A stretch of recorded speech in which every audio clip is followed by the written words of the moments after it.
اما بعد فاعوذ باللہ من الشیطان الرجیم بسم اللہ الرحمن الرحیم انا نحن نزلنا الذکر وانا له لحافظون آمنت باللہ صدق اللہ العظیم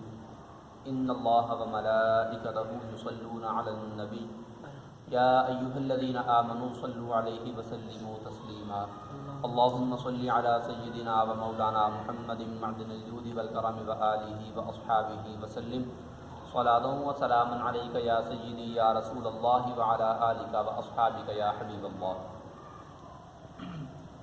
محترم معززین سامعین، ہمارا آج کا یہ درس جامعہ مسجد نور المدینہ احسان آباد میں درس قرآن مجید کے سلسلے کا آغاز ہے، اور اس سلسلے میں ہم انشاءاللہ العزیز قرآن مجید فرقان حمید کی تفسیر، اس کی وضاحت مختصر اور آسان انداز میں آپ کے سامنے بیان کریں گے، تاکہ مختصر اور اہم باتیں قرآن مجید سے متعلق ہم سب کے سامنے آ جائیں، اور قرآن مجید کے اندر موجود جو ہمارے لیے تعلیمات ہیں ان سے ہم روشناس ہو جائیں، ان سے آگاہ ہو جائیں، اور دین پر عمل کرنا ہمارے لیے مزید آسان ہو۔ قرآن مجید فرقان حمید کے بارے میں اللہ تعالیٰ نے ہمیں ترغیب دیتے ہوئے یہ ارشاد فرمایا کہ وَلَقَدْ يَسَّرْنَا الْقُرْآنَ لِلذِّكْرِ فَهَلْ مِن مُدَّكِرٍ، کہ ہم نے بے شک قرآن مجید فرقان حمید کو، اس ذکر کو جو قرآن مجید کا ایک نام ہے ذکر،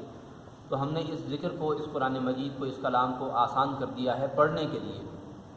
ہم نے وَلَقَدْ يَسَّرْنَا الْقُرْآنَ لِلذِّكْرِ، اس میں قرآن مجید کو ہم نے ذکر کے لیے آسان کیا۔ ایک اور مقام پر ذکر ہے، تو اللہ نے یہاں فرمایا کہ قرآن کو ہم نے پڑھنے کے لیے آسان کر دیا، تو ہے کوئی اس کو پڑھنے والا، اس سے نصیحت لینے والا؟ اس کا مطلب یہ ہے کہ قرآن مجید فرقان حمید کو جو آسان کیا ہے وہ پڑھنے کے لیے ہے۔ جہاں تک اس کو سمجھنے کی بات ہے، اس سے اپنی سمجھ کے مطابق اس کا مفہوم نکالنے کی بات ہے اور اس پر عمل کرنے کی بات ہے ذاتی طور پہ، تو وہ اس میں بیان نہیں کیا گیا، یعنی اللہ تعالیٰ نے اس کی نشاندہی یہاں نہیں فرمائی۔ اس سے صاف ظاہر ہے اور اس سے واضح طور پر پتہ چلتا ہے کہ قرآن مجید کو سمجھنا ہر ایک کا بس نہیں۔ ہر ایک کے بس میں یہ نہیں ہے کہ وہ قرآن مجید کو وہ سمجھے،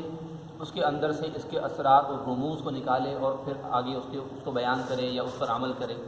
یہ ممکن نہیں ہے ہر ایک کے لیے۔ اللہ تعالیٰ نے اس کے لیے مخصوص افراد کو منتخب فرمایا ہے اپنی امت میں، اور وہی افراد جو منتخب کیے گئے ہیں اللہ تعالیٰ کی بارگاہ سے، وہی قرآن مجید فرقان حمید کا مفہوم وہاں سے نکال کر عوام کے سامنے لا سکتے ہیں۔ سب سے پہلے تو آپ علیہ الصلوۃ والسلام جو دنیا کے اندر اللہ تعالیٰ کی طرف سے مقرر کیے گئے ہیں، آپ علیہ الصلوۃ والسلام قرآن مجید فرقان حمید کے معانی، مطالب اور مفاہیم کی وضاحت فرماتے ہیں، اور اس وضاحت کے بارے میں، اس بیان کرنے کے بارے میں اللہ تعالیٰ نے قرآن مجید فرقان حمید میں ارشاد فرمایا وَأَنزَلْنَا إِلَيْكَ الذِّكْرَ لِتُبَيِّنَ لِلنَّاسِ مَا نُزِّلَ إِلَيْهِمْ وَلَعَلَّهُمْ يَتَفَكَّرُونَ، کہ ہم نے آپ کی طرف جو ذکر یہ قرآن مجید نازل فرمایا، جو ابھی ہم عرض کر رہے تھے کہ قرآن مجید کا ایک صفاتی نام ذکر ہے، تو یہاں پر وہ بیان ہوا کہ ہم نے جو آپ کی طرف یہ ذکر نازل فرمایا ہے وہ اس لیے ہے تاکہ آپ لوگوں کو یہ بیان کر دیں، لوگوں کے سامنے اس کی وضاحت کر دیں جو آپ کی طرف نازل کیا گیا اس کی۔ اور آپ بیان کیوں کریں؟ اس لیے تاکہ لوگ غور اور فکر کریں کہ اللہ کے کلام میں کیا کیا باتیں آئی ہیں، اور اللہ تعالیٰ نے آپ علیہ الصلوۃ والسلام کو جو نبی بنا کر بھیجا ہے وہ کیوں بھیجا ہے، اس کا اصل مقصد کیا ہے، اس کا سبب کیا ہے، اس کی وجہ کیا ہے، لوگ اس بارے میں غور اور فکر کریں۔ تو اللہ تعالیٰ نے آپ علیہ الصلوۃ والسلام کو اس مخلوق میں، اس دنیا میں سب سے پہلا اور سب سے بڑا معلم بنایا ہے، اور آپ علیہ الصلوۃ والسلام نے خود بھی اپنے اس منصب کے بارے میں یہ صراحت فرمائی ہے کہ انما بعثت معلما، کہ مجھے تو معلم ہی بنا کر بھیجا گیا۔ آپ علیہ الصلوۃ والسلام ہر طرح کی تعلیم ہمیں عطا کرتے ہیں، چاہے اس کا تعلق دنیا میں زندگی گزارنے سے ہو یا اس کا تعلق آخرت کے معاملات سے ہو۔ اب قرآن مجید کو سمجھنا، قرآن مجید کو سمجھنا جیسا کہ ابھی ہم نے عرض کیا کہ یہ مخصوص افراد کو اللہ تعالیٰ کی بارگاہ سے یہ عطا ہوتا ہے، یہ تعلیم عطا ہوتی ہے، یہ فہم حاصل ہوتا ہے۔ جیسا کہ اس کی ایک مثال ہم آپ کے سامنے بیان کریں کہ بخاری شریف میں آپ علیہ الصلوۃ والسلام نے حضرت عبداللہ بن عباس رضی اللہ تعالیٰ عنہما کو جو ہے وہ دعا دی تھی۔ معاملہ کچھ یوں ہوا، اس کا واقعہ کچھ یوں ہے کہ آپ علیہ الصلوۃ والسلام ایک مرتبہ گھر میں نماز ادا فرما رہے تھے، اور نماز تھی رات کی، یعنی تہجد کی۔ یہ واقعہ ہوا تھا اس وقت جب حضرت عبداللہ بن عباس جو ہیں وہ اپنی خالہ سیدہ میمونہ ام المؤمنین رضی اللہ تعالیٰ عنہا کے گھر رات گزارنے کے لیے گئے، اور ان کا مقصد یہ تھا کہ وہ وہاں جائیں گے تو آپ علیہ الصلوۃ والسلام کے معمولات طیبہ کو دیکھیں گے کہ آپ علیہ الصلوۃ والسلام کے گھریلو معاملات کیسے ہوتے ہیں، آپ علیہ الصلوۃ والسلام اپنے گھر میں کیسے رہتے ہیں، آپ علیہ الصلوۃ والسلام عبادات جو گھر کے اندر ہوتی ہیں وہ آپ کیسے ادا فرماتے ہیں،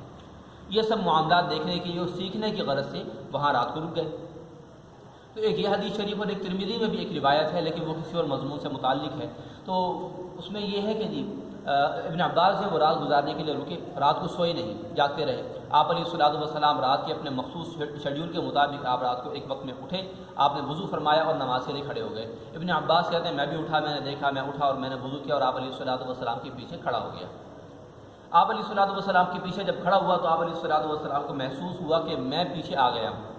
آپ علیہ الصلوۃ والسلام نے اپنا ہاتھ پیچھے کر کے مجھے پکڑا اور میرے اپنے دائیں جانب مجھے کھڑا کیا، تھوڑا سا پیچھے کر کے دائیں جانب کھڑا کیا، اور پھر جب میں دائیں جانب کھڑا ہو چکا ہوتا پھر آپ علیہ السلام اپنے دونوں ہاتھ مبارک باندھ کے نماز آگے شروع فرماتے، تو میں پھر جو ہے وہ فوراً پیچھے ہو جاتا۔ آپ علیہ الصلوۃ والسلام پھر مجھے آگے کرتے، میں پھر پیچھے ہو جاتا۔ جب 2-3 مرتبہ ایسا ہوا آپ علیہ الصلوۃ والسلام نے چھوڑ دیا، نماز پوری فرمائی، پھر اس کے بعد مجھ سے کہا کہ عبداللہ تمہیں کیا ہوا، میں تمہیں آگے کرتا ہوں تم پیچھے ہو جاتے ہو۔ یہ حدیث شریف کا مفہوم ہے کہ میں تمہیں آگے کرتا ہوں اور تم پیچھے ہو جاتے ہو، کیا بات ہے؟ عرض کی یا رسول اللہ صلی اللہ علیہ وسلم، مجھے حیا آئی کہ میں نماز میں آپ کے برابر کھڑا ہوں یا آپ کے ساتھ مل کے کھڑا ہوں، مجھے اس بات سے شرم اور حیا آئی۔ آپ علیہ الصلوۃ والسلام نے ان کی اس ادب سے خوش ہو کر ان کو یہ ایک خاص دعا عطا کی جس کی وجہ سے وہ ساری زندگی اس پر فخر اور ناز کرتے رہے۔ آپ علیہ الصلوۃ والسلام نے اللہ کی بارگاہ میں ان کے لیے دعا کی، اللہم علمہ التأویل وفقہہ فی الدین، کہ اے اللہ ان کو دین کی سمجھ بوجھ عطا فرما، اے اللہ ان کو قرآن مجید کی تعویل عطا فرما، دین کی تعویل عطا فرما۔ ایک روایت میں قرآن مجید کا لفظ بھی ہے کہ اللہ تعالیٰ عبداللہ بن عباس کو دین کا فہم عطا فرمائے، قرآن کی تعویل عطا فرمائے۔ اب آپ علیہ الصلوۃ والسلام نے ساری امت کے لیے یا سارے صحابہ کرام علیہم رضوان کے لیے یہ دعا نہیں فرمائی، صرف ابن عباس کے لیے فرمائی رضی اللہ تعالیٰ عنہ۔ حالانکہ باقی صحابہ کرام بھی آپ علیہ الصلوۃ والسلام کے ہیں، آپ علیہ السلام ان سے محبت بھی فرماتے ہیں۔ حضرت ابوبکر صدیق رضی اللہ تعالیٰ عنہ، آپ رضی اللہ عنہ کا معاملہ آپ علیہ الصلوۃ والسلام کے ساتھ کیسا ہے سب جانتے ہیں۔ آپ علیہ الصلوۃ والسلام نے ان کے لیے ایسا نہیں فرمایا۔ حضرت عمر جن کی بابت آپ علیہ الصلوۃ والسلام نے یہ تک فرما دیا تھا کہ اگر میرے بعد بفرض محال نبی ہوتے، بفرض محال تو عمر ہوتے، لیکن میرے بعد کوئی نبی نہیں ہے کہ صراحت فرما دی، تو ایسے پائے کے صحابی ان کے لیے آپ علیہ الصلوۃ والسلام نے ایسی صراحتاً دعا نہیں فرمائی۔ اور بھی کئی ایسے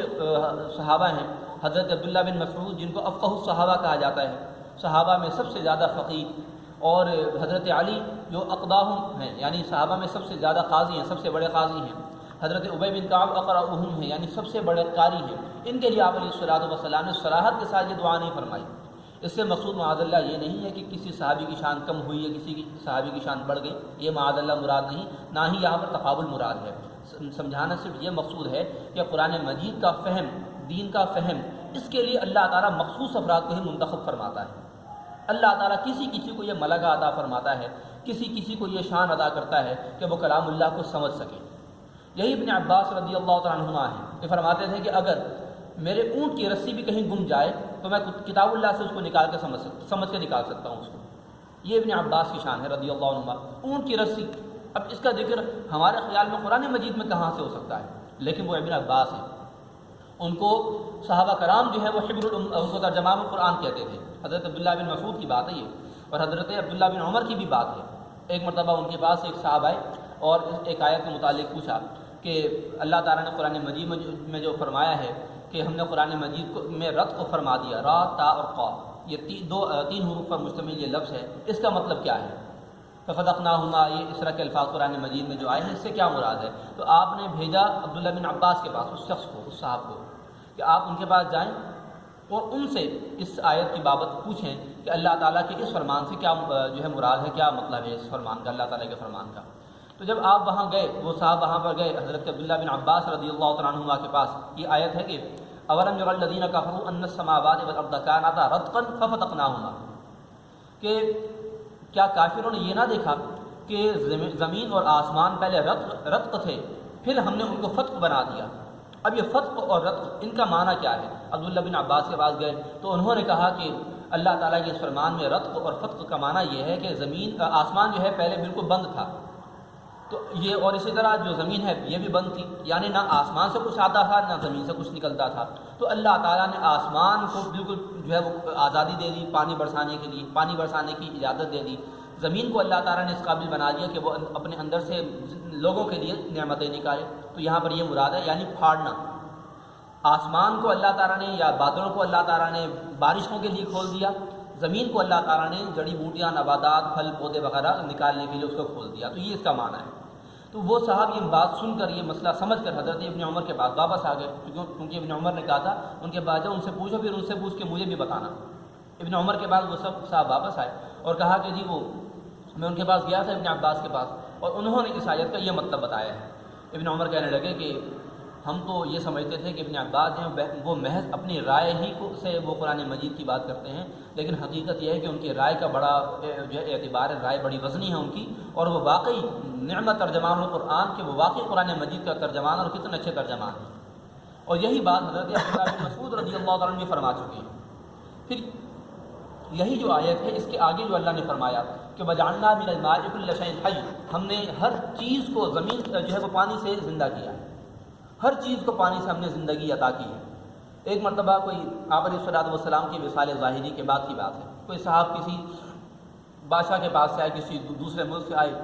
اور انہوں نے ان سے آ کے کہا کہ جی ہمارے بادشاہ نے کہا ہے کہ ہمیں ایسی کوئی چیز دکھاؤ، ایسی کوئی چیز بتاؤ کہ جس سے اللہ تعالیٰ نے ہر چیز کو پیدا کیا، وہ چیز ہمیں دکھا دو، کوئی چیز ہمیں بتا دو۔ تو حضرت عبداللہ بن عباس رضی اللہ تعالیٰ عنہما نے کسی چھوٹے سے برتن میں تھوڑا سا پانی بھر کے اس کو دے دیا اور کہا کہ یہ اس کے بعد لے جاؤ، یہی اس کے سوال کا جواب ہے۔ جب وہ بندہ جو قاصد وہ سفیر آیا تھا، وہ جب واپس اپنے بادشاہ کے پاس پہنچا اور اس نے کہا کہ جی وہ فلاں صاحب نے مجھے یہ دیا ہے آپ کے سوال کے جواب میں، اور کہا کہ یہ آپ کے سوال کا جواب اس کے اندر ہے، دیکھا کہ اندر پانی ہے، تو وہ عش کر اٹھا اور وہ اس رات کو سمجھ گیا کہ واقعی اللہ تعالیٰ نے اس کائنات کی جو زندگی ہے، کائنات کی جو حیات ہے، وہ پانی میں رکھی ہے۔ آپ دیکھ لیجئے، انسان ہو، جانور ہو، پرندے ہوں، زمین ہو، ہماری یہ فضا و ویکیوم ہو، آسمان ہو، ہر چیز اللہ تعالیٰ نے کس چیز سے پیدا فرمائی ہے؟ پانی سے۔ ہر چیز پانی سے ہے۔ پانی کی شکلیں الگ ہیں، یہ الگ بات ہے، لیکن پانی ایکچولی کیا؟ لیکوڈ،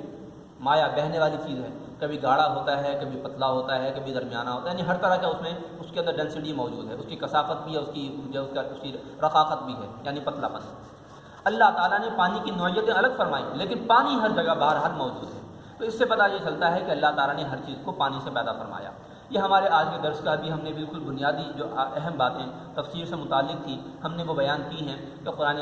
مجید اللہ تعالیٰ کی قدرت کا کیسا شاہکار ہے کہ اس سے کیسی کیسی باتیں اللہ تعالیٰ نے دنیا کے سامنے کھولی ہیں۔ ہر چیز، ہر علم اس کے اندر موجود ہے۔ امام شافعی رضی اللہ عنہ فرماتے تھے تومی فی القرآن لیکن تو قاصر عنہ افہام الرجالی، کہ ہر چیز، ہر علم جو ہے، تمام کے تمام علوم قرآن مجید میں ہیں۔ ہاں یہ ضرور ہے کہ بندوں کی، انسانوں کی جو سمجھ ہے وہ اس کو سمجھنے سے قاصر ہے، انسانوں کے ذہن اس کو سمجھنے سے قاصر ہے۔ تو جو اس میں سے جو کچھ نکال سکتا ہے وہ نکال لیتا ہے، اور وہ جو ہے اس کے اوپر یہ نہیں کہہ سکتا کہ جی جو میں نے کہا وہ حرف آخر ہے، کہے گا تو قرآن مجید اس کو غلط ثابت کر دے گا۔ ایک لفظ کے کئی معنی ہوتے ہیں، علماء نے کہا کہ ایک ایک حرف کے 60 معنی بھی ہیں۔ ایک ظاہر ہے، ایک بات بلکہ منقول ہے کہ قرآن مجید کے ایک لفظ کا ایک ظاہر ہے، ایک باطن ہے، ایک مطلع ہے، یعنی اس طرح کئی اس کے معانی نکل سکتے ہیں، ظاہری معانی بھی ہیں، باطنی معانی بھی ہیں، پھر اس کے جو ہے وہ نفاذ کے معاملات بھی کہ کہاں کا وہ لفظ اس کا انطباق ہوتا ہے، امپلیمنٹیشن ہوتی ہے۔ یعنی قرآن مجید کا جو میدان ہے سمجھنے کا یہ کافی وسیع ہے۔ اس سے ہمیں پتہ چلتا ہے کہ اللہ کا کلام کس قدر معجز ہے، اللہ تعالیٰ کا کلام کتنا بڑا معجزہ ہے، اور آپ علیہ الصلوۃ والسلام کا سب سے بڑا اور زندہ و جاوید جو قیامت تک معجزہ ہے وہ قرآن مجید ہے۔ اللہ تعالیٰ نے آپ علیہ الصلوۃ والسلام کے اس معجزے کو قیامت تک رکھنا ہے، قیامت تک رہے گا۔ اللہ تعالیٰ نے اس کو نازل فرمایا، اللہ ہی اس کی حفاظت فرمائے گا، چاہے وہ تحریر کے ذریعے ہو، چاہے وہ زبان کے ذریعے ہو، چاہے سینوں میں محفوظ اور دلوں میں محفوظ ہو، اللہ تعالیٰ اس کی حفاظت فرمائے گا۔ اللہ تعالیٰ نے اس کی حفاظت کا جب ذمہ لے لیا تو خود سوچئے جس کا محافظ اللہ ہو تو پھر اس کو کون کچھ کہہ سکتا ہے۔ وہ جیسے محاورہ مشہور ہے، جسے اللہ رکھے اسے کون چکھے، جس کی حفاظت اللہ کرے تو اس کا کوئی بال بھی بیکا نہیں کر سکتا۔ اللہ تعالیٰ سے دعا ہے کہ قرآن مجید فرقان حمید کے فہم میں ہماری مدد فرمائے، قرآن مجید فرقان حمید کے مطابق ہمیں اپنی زندگیاں گزارنے کی توفیق عطا فرمائے، اور قرآن مجید کے نام پر جو ہمارے معاشرے میں فتنے آ رہے ہیں فتنے در فتنے آ رہے ہیں، قرآن مجید کے نام پر لوگوں کو گمراہ کر رہے ہیں۔ اللہ تعالیٰ سے دعا ہے کہ ہمیں ان فتنوں سے محفوظ و معمون فرمائے اور ہم سب کا خاتمہ ایمان اور سنت پر فرمائے۔ وما توفیقی الا باللہ علیہ توکلت و الیہ انیب۔